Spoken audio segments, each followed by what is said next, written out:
En el episodio anterior vimos con bastante detalle la forma en que Marx concibe el desarrollo del método relativo de producción de plusvalor y vimos que dicho desarrollo implica tanto el proceso de subsunción real del trabajo bajo el capital como la constitución del capitalismo en cuanto modo de producción pues propiamente dicho, ¿no? Y finalmente vimos que este proceso conduce, por un lado, tanto al aumento de la tasa y la masa de plusvalor como al incremento de la composición orgánica del capital. Y que todo esto se fundaba en el abatimiento, pues, o en la reducción del valor de la fuerza de trabajo. Y bueno, hoy veremos cómo se verifica, ¿no?, todo este proceso por el lado del salario, pero también cómo, digamos, todo el desarrollo de este proceso implica o indica más bien ciertas tendencias históricas de la acumulación capitalista o de la acumulación de capital, ¿no? Bueno, mi nombre es Yankel Peralta García, soy doctor en filosofía y este es el curso Resumen del Capital. Este es el último episodio dedicado al resumen del tomo primero de Capital. Con este cerramos, digamos, este primer ciclo de videos. Y bueno, no olviden darle like al video, comentar, compartirlo, ¿no? Y bueno, sin mayor preámbulo, pues voy a comenzar. El, el salario, ¿no?, es la expresión del valor de la fuerza de trabajo en términos de la unidad monetaria, ¿no? Es decir, se trata del precio de la fuerza de trabajo. El salario es el precio de la fuerza de trabajo.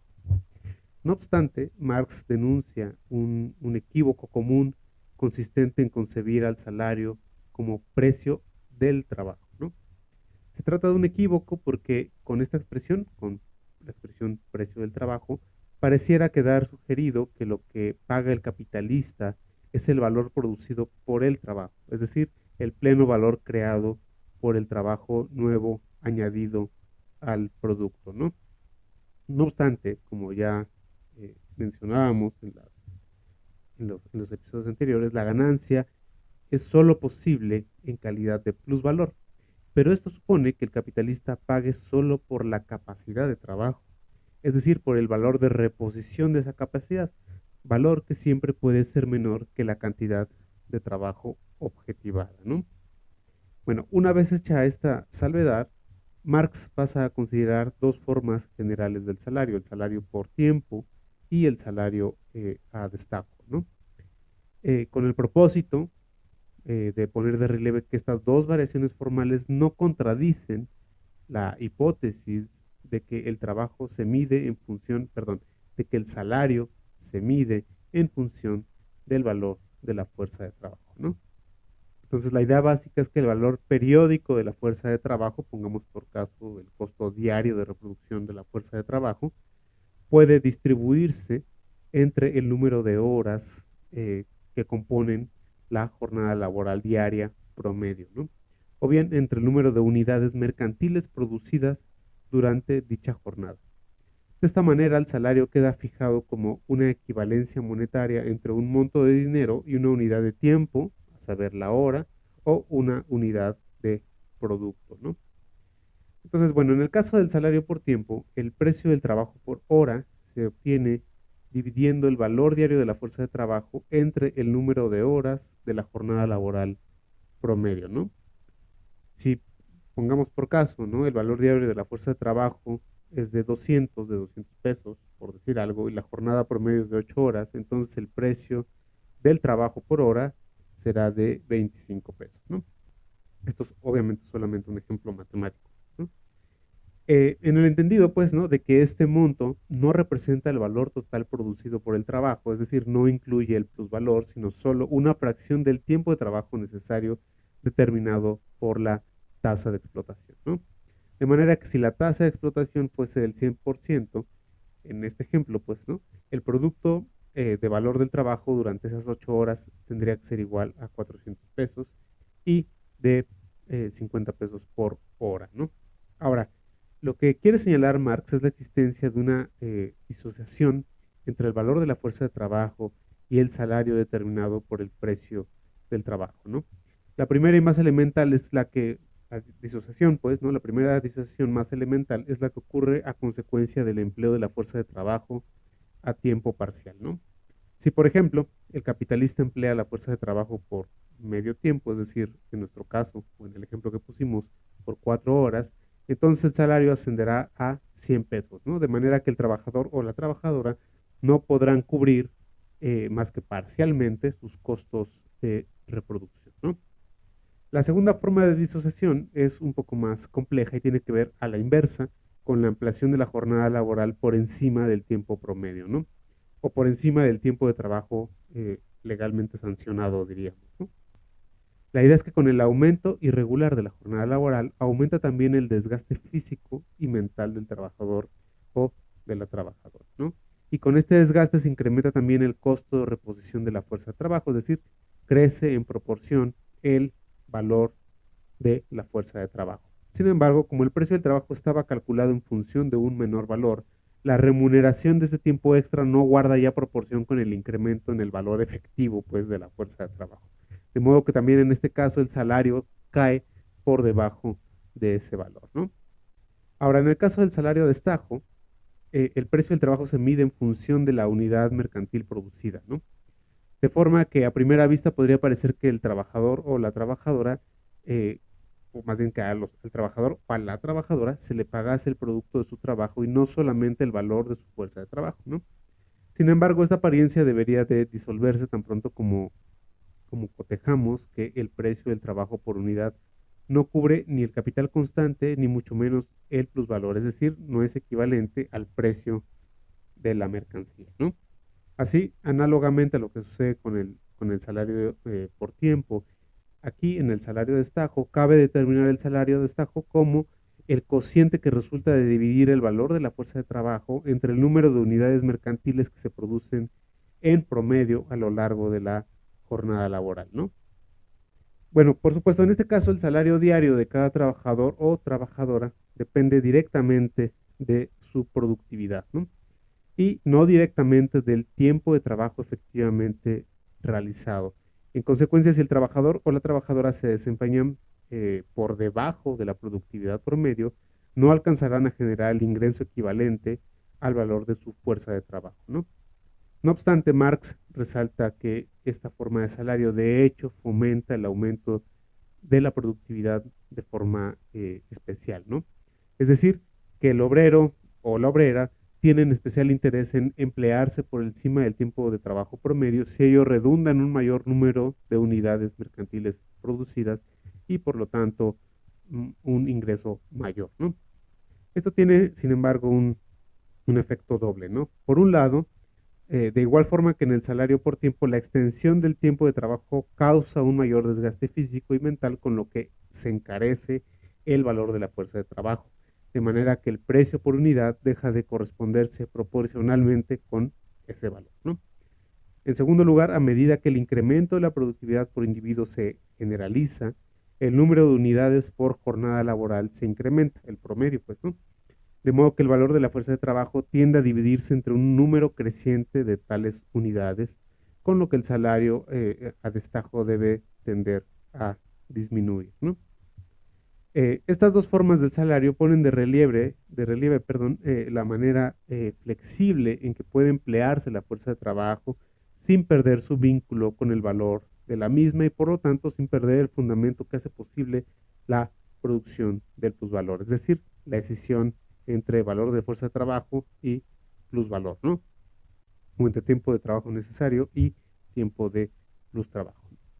Esta flexibilidad y precarización, diríamos, ¿no?, del trabajo será importante tenerla en cuenta ahora que consideremos el proceso de acumulación capitalista, ¿no? Bueno, hay que decir que contra lo que puede parecer en primera instancia, ¿no?, el término acumulación de capital no se refiere al apilamiento de dinero, ¿no? La acumulación de capital no es, pues, el atesoramiento. En cambio, con el término acumulación de capital, con ese término nos referimos al proceso por el cual el plusvalor o una porción del mismo se reinvierte o permite renovar la inversión de capital a mayor escala. Es decir, permite adquirir más medios de producción y más fuerza de trabajo con miras a ampliar la producción de un determinado negocio o de una determinada empresa, ¿no? Esto es técnicamente, pues, esto es la acumulación de capital, ¿no? Ahora, la acumulación de capital es una forma específica del proceso social general de reproducción en escala ampliada, ¿no? Esto es el proceso por el cual la sociedad incrementa su producción. La reproducción en escala ampliada se contradistingue, no obstante, pues, ¿no?, de la reproducción simple o a la misma escala, lo que quiere decir que la amplitud de la reproducción social, en el caso de la reproducción simple, permanece siempre estacionaria, ¿no? Ahora, en relación con el capital, si el plusvalor solo se consume como rédito, es decir, para costear el consumo privado de la clase capitalista, es decir, sus casas, sus yates, qué sé yo, ¿no?, sus carros, etcétera, su entretenimiento, si el plusvalor solo se consume como rédito, pero no se reinvierte en escala ampliada, entonces el capital técnicamente no se acumula, ¿no? Aunque el rédito pase a formar parte de las arcas del tesoro individual de cada capitalista, el capital no se habrá acumulado porque el plusvalor no se habrá reinvertido, ¿no? Cuando, en cambio, ¿no?, cuando el plusvalor costea la reproducción en escala ampliada, el capital se acumula y el plusvalor se convierte en plus capital, ¿no? En consecuencia, y para ser más precisos, cabría decir que a lo largo del proceso de acumulación, una parte del plusvalor se consume como rédito y otra se convierte en plus capital, ¿no?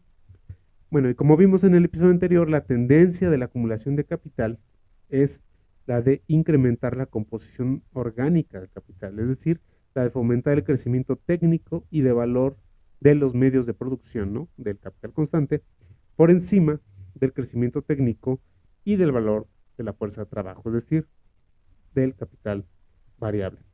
Ambos factores, digamos, crecen, pero crecen a distinta velocidad o a distinta proporción. Esa es un poco la idea del incremento en la composición orgánica, ¿no?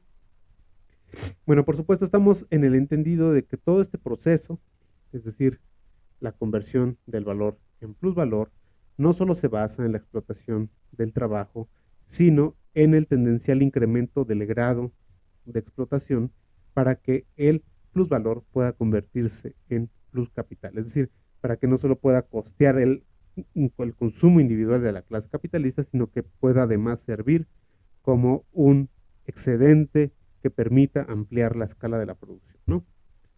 De esta manera es que las leyes de la producción mercantil, de esta manera específica que acabo de decir, es que las leyes de la producción mercantil se convierten en leyes de la apropiación capitalista. Y estas leyes de apropiación terminan además por vulnerar las relaciones de equivalencia mercantil, por lo menos visto desde un punto de vista, diríamos, macroeconómico, ¿no? En este caso, Marx se refiere al hecho de que, dada la conversión del plusvalor en plus capital, la porción de capital acumulado correlativa a la adquisición de fuerza de trabajo suplementaria, esa porción pues debe cubrirse con el plusvalor creado por otros trabajadores, ¿no? De forma que a la postre será la clase proletaria la que cree el valor equivalente al costo de reproducción de la nueva fuerza de trabajo, ¿no?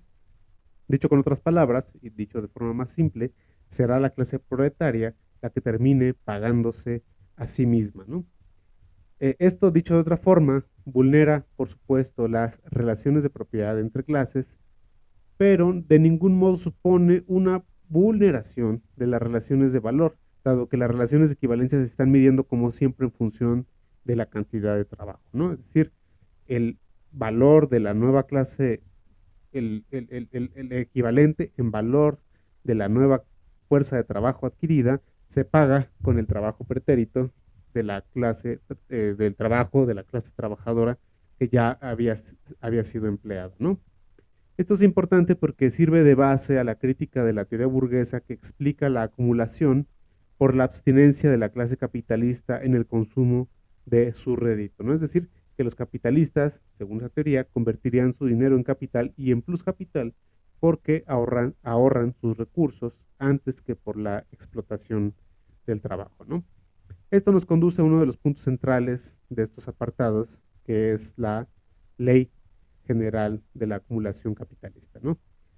Esta ley simplemente establece que con la acumulación se incrementa la composición orgánica de capital, que ese incremento fomenta la concentración de capital en pocas manos, es decir, circunscribe o acota pues a la clase capitalista, mientras crea una creciente masa proletaria que se descompone en trabajadores y trabajadoras empleadas, pero también en un ejército industrial de reserva y en otro segmento subempleado o abiertamente desempleado, ¿no?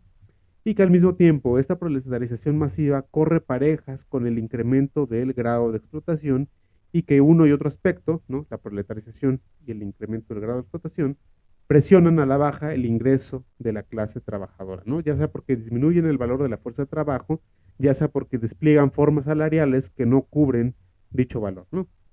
Como acabamos de ver hace unos minutos.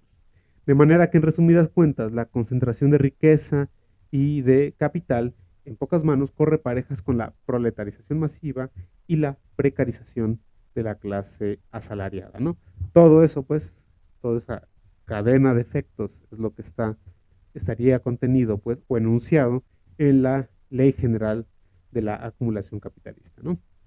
Bueno, una vez establecido esto, Marx argumenta que la relación de producción que hace posible el plusvalor y el capital, a saber, la relación entre los propietarios de los medios de producción o los capitalistas y los vendedores de su fuerza de trabajo o proletarios, esa relación no surgió de la nada, sino que fue el resultado histórico en virtud del cual los pequeños propietarios fueron despojados de los medios de producción y convertidos en asalariados, y fue este mismo proceso el que a través de políticas estatales de expropiación dio lugar a la aparición de la clase capitalista, ¿no? Esta idea es importante porque desmiente o desmentiría, por lo menos, ¿no?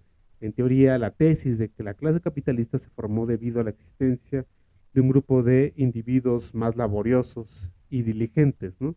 Mientras que otro grupo solo habría optado por vender su fuerza de trabajo debido a que serían más perezosos o cosa por el estilo, ¿no? De manera que la clase capitalista se habría formado por el emprendedurismo de los unos, mientras que la clase proletaria lo habría hecho gracias a la holgazanería, ¿no? De los otros, ¿no? En ese mismo sentido es que dice Marx que los colonos europeos en las Américas no solo se ven, o no solo se habrían visto mejor, ¿no? En la necesidad de llevarse consigo los medios de producción, sino que tienen que crear concomitantemente una clase proletaria, digamos, local, ¿no? Para que pueda desarrollarse en la periferia también el modo capitalista de producción, ¿no?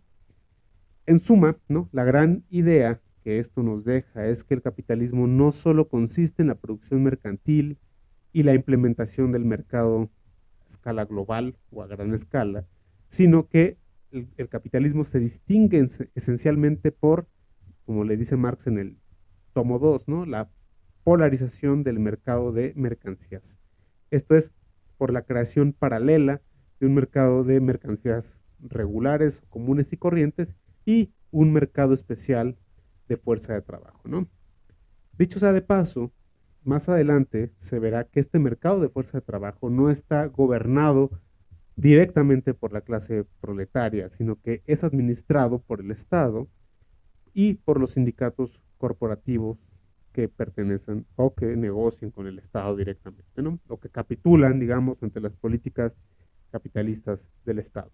Así, y está también gerenciado, pues, por las agencias privadas de subcontratación laboral, ¿no? Y bueno, finalmente Marx defiende la idea de que el desarrollo del modo capitalista de producción precisa de la integración social o de la socialización de la producción, es decir, del uso social de los medios de producción. Mientras que la clase capitalista comienza como comienza ocupando cargos gerenciales y poco a poco se va desentendiendo de la gestión directa del trabajo y pasa a convertirse en mera titular de los medios de producción, ¿no? Como ya la clase financiera, por ejemplo, ¿no? Y titular también del valor y del plusvalor producido.